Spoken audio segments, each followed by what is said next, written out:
Um, what I would like to do this morning, you can turn in your little booklet to session 2, but I want to start this morning and talk with you through some stories about an issue that we are discovering in our country and overseas as we minister with leaders. And I'll call it this: the incredible disconnect in the lives of leaders between their theology and their reality. I'm going to give you some stories. We were doing some mentoring intensives, actually right up in Vancouver, just a few miles from here. And one of the leaders asked me to spend some time with him on one of the breaks, so we went for a walk. And as we were walking, we paused along these rocks, and he asked us to sit down, and he started to cry. And I asked him what was wrong, and he said, I think he said, I've been married 23 or 24 years, and he said, my wife doesn't like me very much. In fact, she doesn't like me at all. Now, you may say, well, gee, I'm sorry for that guy, but what's your point? Let me just tell you, he and his wife lead a marriage ministry.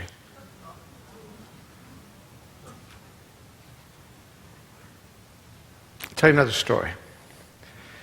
We were overseas doing some training with a large mission, and after one of the sessions, a young woman around about 30 years old was sobbing. She wasn't just weeping, she was sobbing. And she said, I just wish you would talk to my husband. She said, he really needs to talk to you. And I said, well, why isn't he here? Because he doesn't want to talk to you. And I said, well, why don't we see if we can find him and let's talk to him. And she said, well, he's really embarrassed. He doesn't want you to know what he needs to talk to you about. And she blurted out. She said, I have repeatedly discovered on our computer that he has access to pornography, and it's all homosexual pornography. And we met with him. And I tell you that story because this young couple was the couple that was training all the new missionaries for service overseas. One more story. We were doing some leadership training at this large Christian organization, and one of the leaders asked to meet with me, and he said to me, I'm working in our care ministry, helping our leaders as they go through life issues. But he said, I just had to tell somebody that recently, he said, I spent 3 weeks in a rehab center because I struggle a lot with depression. But I told the leaders of our organization that I was actually on vacation because I didn't know how to tell them that I was struggling. Do you know, I could spend the next 30 minutes telling you stories about the disconnect between the theology and the reality of Christian leaders. For now 12 or 13 years, Dallas Seminary and Fuller Seminary have been dealing with the issue of failing, of why leaders fail. And this is really daunting. They're discovering that 50 to 64% of all Christian leaders do not finish well. That's pretty daunting to me. And they're discovering that the number one cause of leadership failure in Christians is isolation. Isolation. When I have an opportunity, as I do this time, to share with you about God's grace, I want to remind us that grace is always relational. It is always relational. Grace is not a theological truism. It is a relational reality. And if we don't know how to teach God's grace, we will never experience in relationship God's love.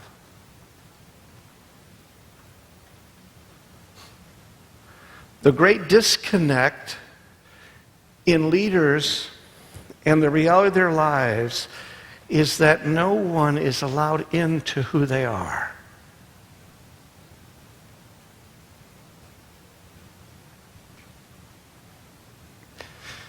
I'm encouraged, as you are, when I see your young leaders up here. I'm encouraged as you are. And I would say to you, figure out something. One of the greatest gifts you can give to these young leaders is to teach them to hide nothing. One of the greatest gifts you can give to a developing leader is to teach them to hide nothing. Because in isolation, whatever I am hiding will eventually define me. That's daunting to know that. So as we look at this little outline and the time we have for it this morning, I want to talk with us this morning about this reality of our character and our capacity. I'm going to quickly go through the outline and pause at areas that I'd like to emphasize in the time we have. So the first question is this: are you the kind of person who others want to follow or have to follow? Are you the kind of person that others want to follow or have to follow? Your role is essential as part of the organization. But the ultimate influence of your life will come more from who you are than even what you do.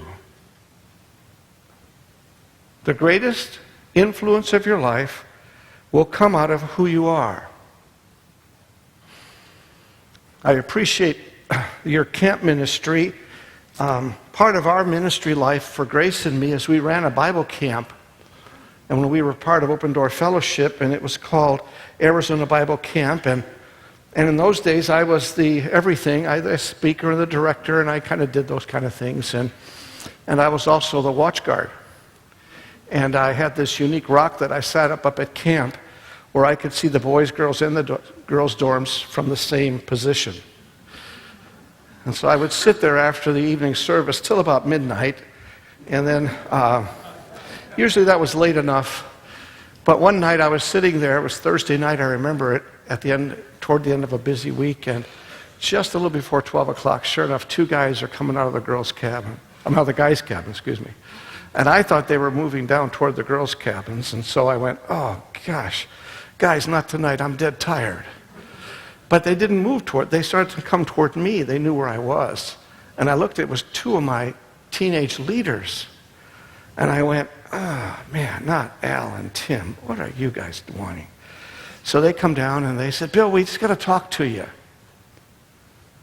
And they asked me something. This is what they said to me. Bill, are you right? What do you mean, am I right? Well, tonight when you spoke, you said some things that we're deciding that we're going to do, but if we do them, they'll change our lives. We just have to know, are you right? And I'm sure I gave them some brilliant answer, which I can't remember right now. But I'll tell you what happened to me. I went back up on that rock till 4 o'clock in the morning. And that was the experience that began for me a sense of the awesome responsibility that we have as Christian leaders to own our influence. To own our influence. here's the point I want to make on this. Make sure your life story matches your life message.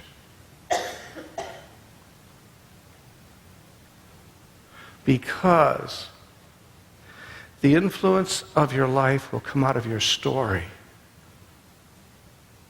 not your message.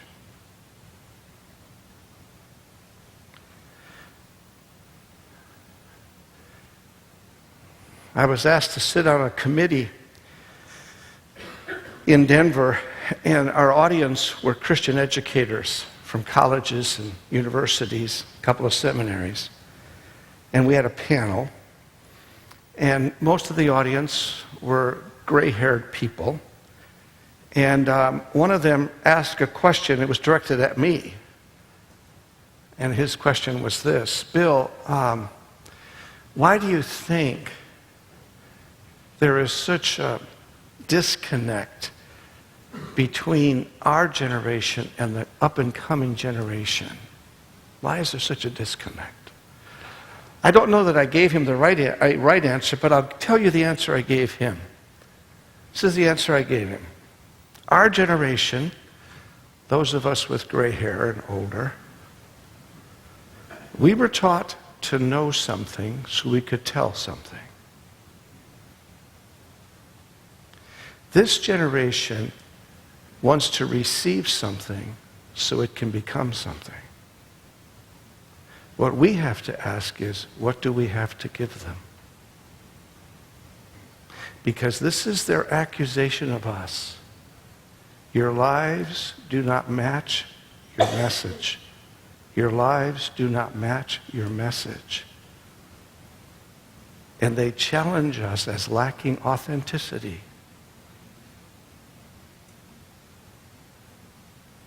They want to know our stories.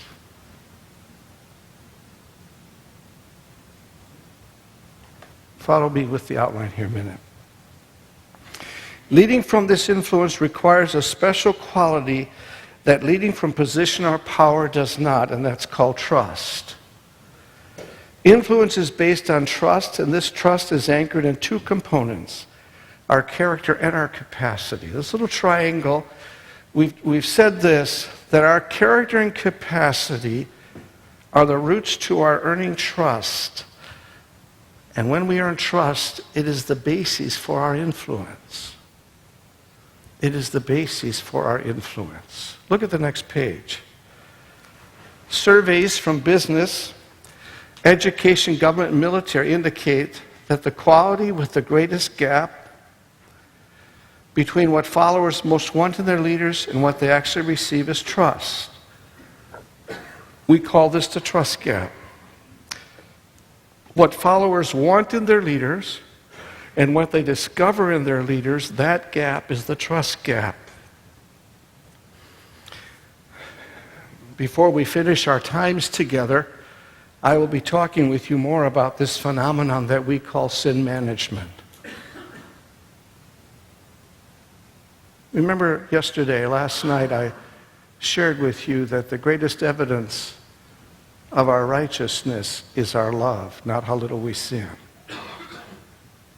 But when our theology makes how little we sin the measure of our godliness, we will hide from each other our reality.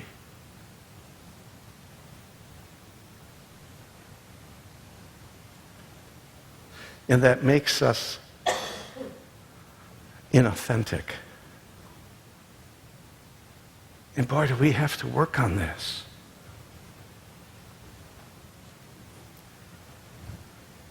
Most people discover their lives are like the capacity ladder. That's that little ladder here with 4 rungs. You see it on the side here. I don't want to spend a lot of time on it, but I'll just go through it very quickly because it's on your paper. The capacity ladder is where I discover what I can do. As a leader, I discover that I have some natural leadership. Maybe I have a winsome personality, or I have an ability to persuade. I would circle that one for me as a boy. I had the ability to persuade my friends to do things I wanted to do. I wouldn't have known it then. It was just the way I did things. I'm embarrassed to tell you the story I'm going to tell you. I was, I guess, an entrepreneur at 12. I had a paper route. And I persuaded the two boys who has paper routes next to me to sell me their paper routes. And then I persuaded them to work for me.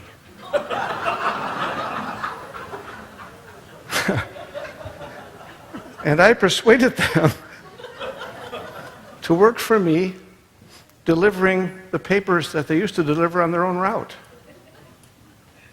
And I paid them $5 a week. But when they earned the route, they earned $10 a week. I guess I had some ability to persuade. And what happens in our capacity ladder is we have this discover we can do, and then we develop our capacities, and usually that's with education and promotions. And then we acquire title or position. And then something happens, we hit or attain our potential.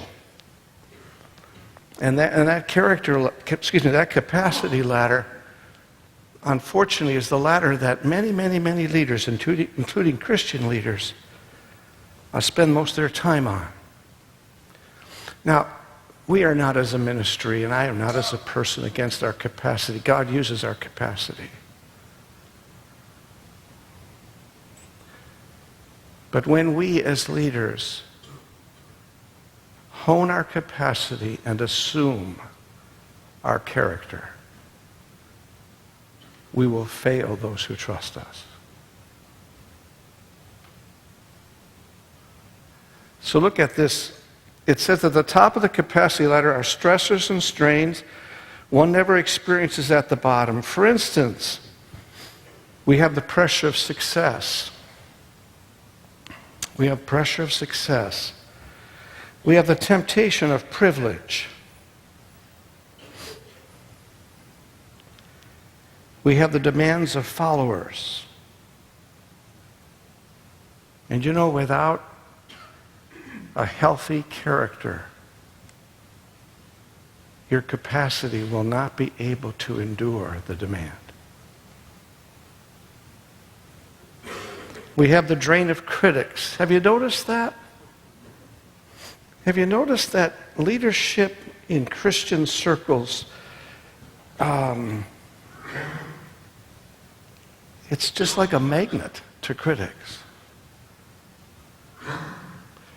But something that helps me is to understand criticism a bit. So let me just give this to you. Criticism is always a greater commentary of the critic than it is the one being criticized.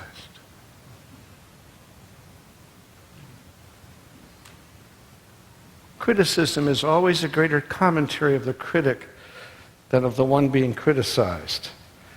And then the last one here says we have the isolation of leadership. As you'll hear me talk these couple of days, I'll be spending a lot of our time talking about this programmed isolation of leadership.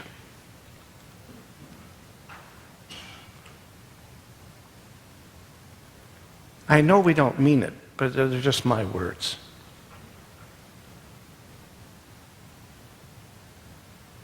If you as a leader are living without anyone speaking into you and your life issues, I believe it's because you do not understand God's grace.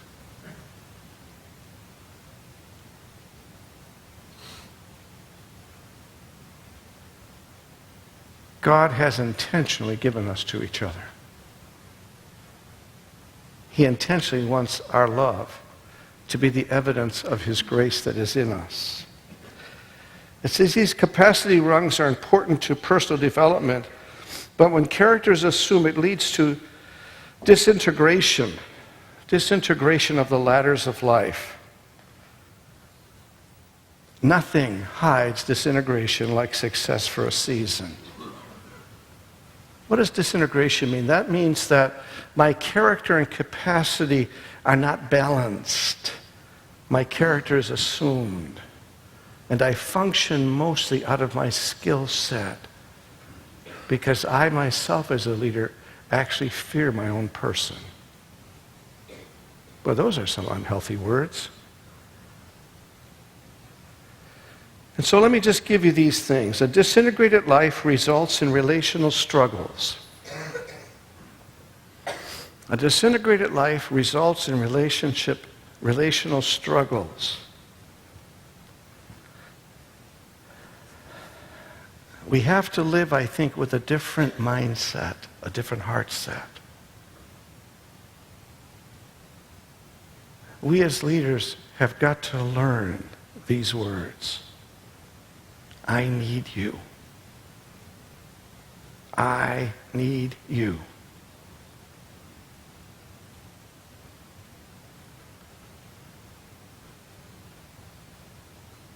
If my mindset is, but I'm the pastor, I'm the leader. You know, we're really not fooling anyone. Do we actually know that? People actually know that we're hurting. They really do want to have access to us. Look at the next line. We experience emotional immaturity. Emotional immaturity is a phenomenon that takes place when unresolved wounding is still a part of who I am. Do you know that you will actually stop maturing at the point of unresolved wounding? You'll just get older, but you won't continue to mature. Let me give you a couple of insights that help me and maybe some others deal with this phenomenon. You can tell a leader is emotionally immature because in a crisis, they will lose their objectivity and become the issue.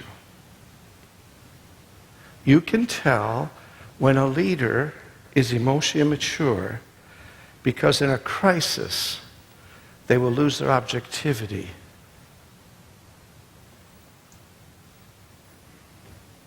and become the issue. We're aware of a church right now that is a very large church, and the leader has recently made the declaration to his elders that because they are not any longer supporting him the way he thinks they should, he's asked them to resign so he can appoint some new elders. See, that's an act of emotional maturity. Because one of the demands of emotional maturity in a leader is loyalty.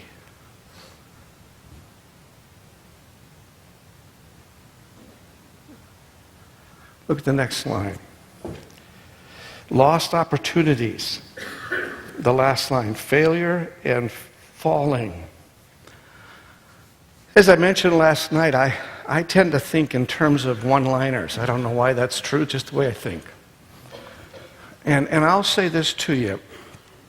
We need to create, and our next talk will be about environments of grace, we need to create safe places where what is true about us as leaders can be known.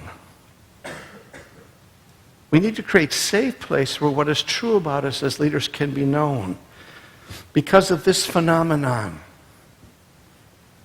if the penalty for disclosing is the same as the penalty for getting caught, I will hide from you until you catch me.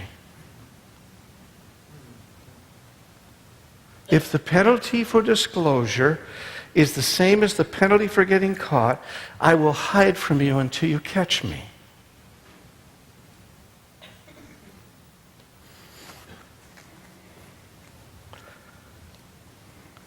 I was asked to do some introductory training for a very large organization. And the gentleman in that organization who asked me to come and make the presentations just before lunch said to me, Bill, could you meet with me this afternoon? And let's say he said 2 o'clock. And my ego is big enough for me to have assumed that the reason he wanted to meet with me is because I'd done well in the morning and they were going to ask me to come back. Sorry, but that's my ego. And but that isn't what happened. We met at, say, 2 o'clock, and unfortunately, he met in a public place, an ice cream place. And he's a big man, and he sits across the table from me, and he grabs the edge of the table like this with his knuckles like that, and he starts to shake, and I went, oh my gosh, what's happening here? And he said, I heard what you said this morning, and I wanted to meet with you now because I had to go home and tell my wife first, but I need to tell you something that's true about me. He said, I never told anybody this. He said, I'm 55 years old, and since I was 15, I have dealt with this particular problem. And I've not known how to deal with it, but I know that I can no longer hide it. And so I said to him, well, thank you for telling me that. Thank you for trusting me. I said, we need to talk to your wife, right? She's waiting for a phone call. So we went and talked to his wife. I was able to get him some help in his community, which was very, very important to him. And 2 years after that, I got an email from him, one of my favorite all-time emails. And it was a couple paragraphs of appreciation, and then he had a little bitty paragraph about that big, indented toward the end of the letter. And it said, on October 25th, 2004, at the age of 55, I decided to grow up because I decided to trust somebody with me. Wow. Wow. As you look at this last little statement here, the critical question for any person is, how do I integrate my life? How do I put these two ladders together? And let me say to you as you listen, as I have this time with you, let me say to you, the way we do this is never alone. You cannot integrate these ladders by yourself. Because your view of you is always distorted. You actually need others to help you discover who you really are. Okay, we're going to do a little exercise. So I wonder if we could get those handed out right now. And maybe we could turn these lights down. Thank you.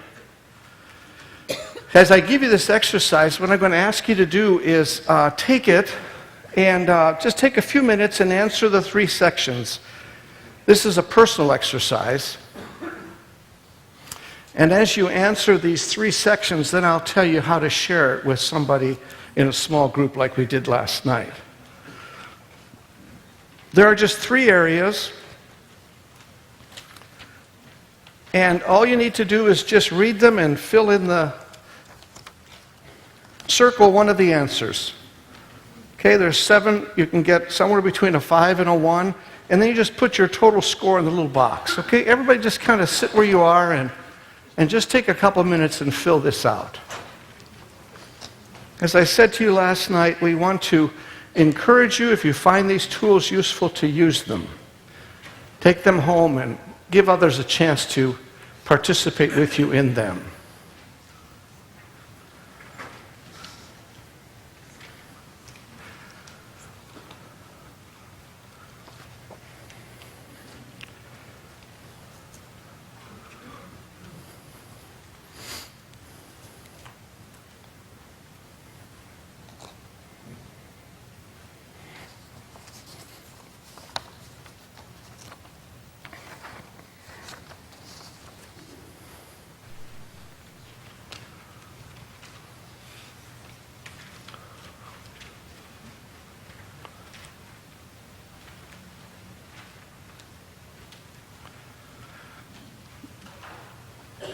You don't need to answer the questions yet. Just want to fill out the little charts, okay? Everybody finished? Okay, thanks. Let's do this. Let's just turn the page and look and see how we did. Okay? Just kind of look and see how we did. We'll do this kind of quickly. If in any of those areas you scored 29 to 35, you feel very accepted in this relationship. Don't be embarrassed if you didn't. It's just a little sheet. 22 to 28, you feel accepted in this relationship, but sometimes you waffle. You have more good days than bad days. Most of the time, you have enough confidence to overcome your occasional doubts about yourself. If you scored 14 to 21, you feel unaccepted in this relationship. You have more bad days than good ones. When faced with doubts about yourself, you tend to believe unconsciously or consciously that you don't deserve acceptance or don't need it. You are in danger because your lack of fulfillment in this area could lead you in unhealthy choices. If you scored less than 14, you are feeling a strong lack of acceptance in this relationship. This may be due to an actual perceived mistreatment or even abuse.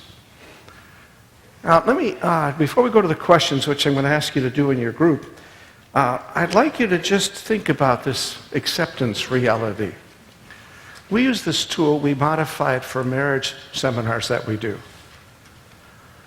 And it's not unusual for us to discover that in many Christian leaders, one or more of these areas, often in marriage, creates a lack of acceptance. That lack of acceptance can be unbelievably difficult to overcome. In terms of our gaining a confidence that we are really about what God wants us to do. Now, I don't know how you scored, and that's your business. This is your deal. What I do want you to do, though, if you scored low in any of those areas, talk with somebody about it. Don't let the pain of not being accepted define you. Please don't do that. Now, in a few minutes we have before we go to lunch, what I'd like you to do is in your small groups, again, just group up with 3 or 4 people, and I'd like you to answer questions 2 and 3 in that group. Okay? First one's personal, so the other 2 you can share. So just group up with 2 or 3 other people, and maybe have groups of 3 or 4, and share a little bit about these last 2 statements, okay? Go ahead, start talking.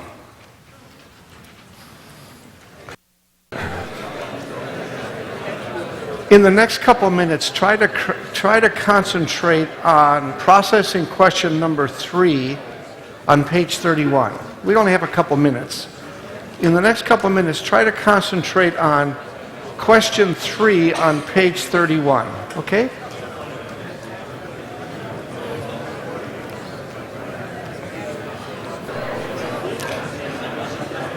Okay, let me interrupt. Let me interrupt what you're talking about. Hope you can come back to it later. But what I'd like to do right now is I need several of you to tell us what you've just been listening to. What have you just heard from other people? What have you just heard from other people? Growing up affects your ministry now.